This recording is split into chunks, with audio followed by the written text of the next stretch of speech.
Hello students, इस tutorial में हम आप किनके साथ हैं कविता के प्रश्नोत्तर करेंगे। तो पहला प्रश्न है, ऊंचे से ऊंचे सपनों को कौन निमंत्रण देता है? तो इसका उत्तर कुछ इस प्रकार से होगा। ऊंचे से ऊंचे सपने को केवल वही व्यक्ति निमंत्रण दे सकता है जो जीवन रूपी युद्ध में सफलता प्राप्त करने के लिए कभी अपने आप से, कभी जीवन की समस्याओं से, रुकावटों से, विसंगतियों से स्वयं लड़ता है। वह ये जानता है कि ऊंचे से ऊंचे सपने को निमंत्रण केवल दो शस्त्रों द्वारा ही दिया जा सकता है। पहला साहस और दूसरा अपनी अंतरात्मा की आवाज से। इन्हीं दो शस्त्रों का दामन थामकर वे अपनी मंजिल को पाते हैं और ऊंचे से ऊंचे सपने को निमंत्रण देते हैं। तो बच्चों, हमारा अगला दूसरा प्रश्न है, पथ की बाधाओं को कैसे व्यक्ति चुनौती देते हैं? तो उसका उत्तर है, पथ की बाधाओं को चुनौती केवल प्रतिभाशाली, वीर, साहसी और निर्भयी लोग ही दे सकते हैं। किसी भी प्रकार की बाधा, बेड़ियां या लोहे की जंजीर उनके मार्ग में अवरोध साबित नहीं होती।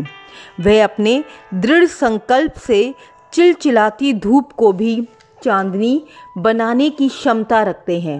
ऐसे कर्मठ व्यक्ति समय और लोगों का इंतजार करने के स्थान पर पथ की बाधाओं से टक्कर लेते हुए उसका अस्तित्व बदल देते हैं। हमारा अगला प्रश्न, जो कि तीसरा प्रश्न है, उसे हम कई रूपों में पूछा जा सकता है। जैसे कि कविता के शीर्षक आप किनके साथ है का क्या अर्थ है? इसका एक अन्य प्रश्न भी हो सकता है, शीर्षक की सार्थकता स्पष्ट करें, या कविता का भाव या उद्देश्य या संदेश स्पष्ट करें। तो उत्तर कुछ इस प्रकार होगा। हरिवंश राय बच्चन जी द्वारा रचित आप किनके साथ हैं कविता स्वाभिमानी मनुष्य के दिल की बात कहती है। कवि ने शीर्षक के माध्यम से भाग्य के भरोसे न बैठकर कर्म में विश्वास रखने का संदेश दिया है।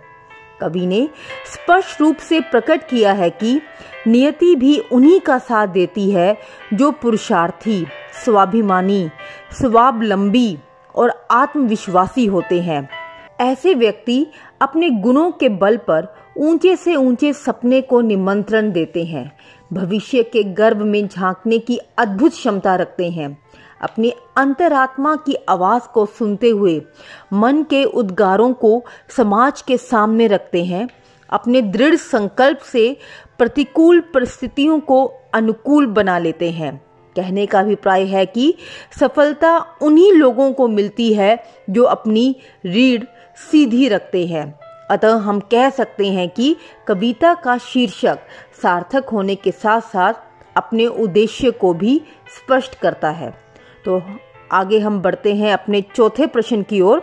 हमारा चौथा प्रश्न है, कैसे व्यक्ति दिक्शूल आदि का विचार नहीं करते और क्यों? इस प्रश्न का उत्तर कुछ इस प्रकार होगा। ऊंचे सपनों को निमंत्रण देने वाले, पथ की बाधाओं को चुनौती देने वाले, अपनी रीढ़ सीधी रखने वाले, अपना भाग्य स्वयं लिखने वाले और सत पथ की राह पर चलने वाले व्यक्ति दिक्शूल आदि का विचार नहीं करते, क्योंकि उनके जीवन के लिए जीवन की हर परिस्थिति अनुकूल होती है। सब दिन एक समान होते हैं। वह अपने आंतरिक गुणों से हर दशा और हर स्थिति का सामना करता है। उनके जीवन का लक्ष्य निर्धारित होते हैं। वे सतत पुरुषार्थ पर विश्वास रखते हुए निरंतर प्रयत्नशील और प्रगतिशील रहते हैं। अपने लक्ष्य को हासिल कर वे सभी के लिए अनुकरणीय बन जाते हैं।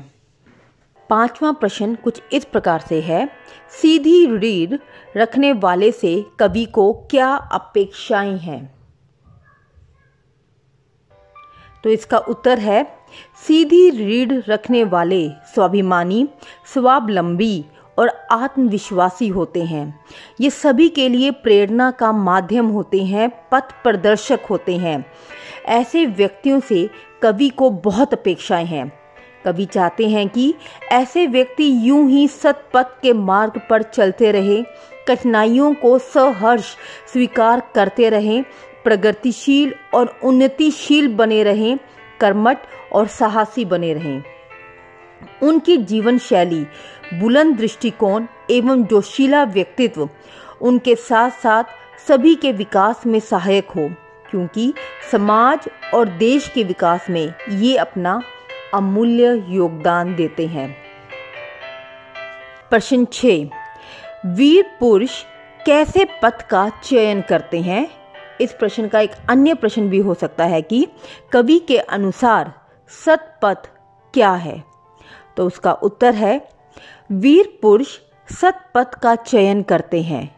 सतपथ का अर्थ है सत्य का मार्ग, अर्थात ज्ञान और विवेक से आलोकित पथ, ईमानदारी और परिश्रम से निर्मित पथ, उन्नति के शिखर की ओर अग्रसर करने वाला श्रेष्ठ मार्ग ही सतपथ है। जीवन में अनेक उलझनें आती हैं, उनसे सुलझने का एक ही उपाय है सतपथ। सतपथ पर चलने वालों की कभी भी हार नहीं होती। वीर पुरुष ही सतपथ का चयन करते हैं। तो बच्चों, मैं आशा करती हूँ कि आपको इस कविता के सभी प्रश्नों के उत्तर मिल गए होंगे। धन्यवाद।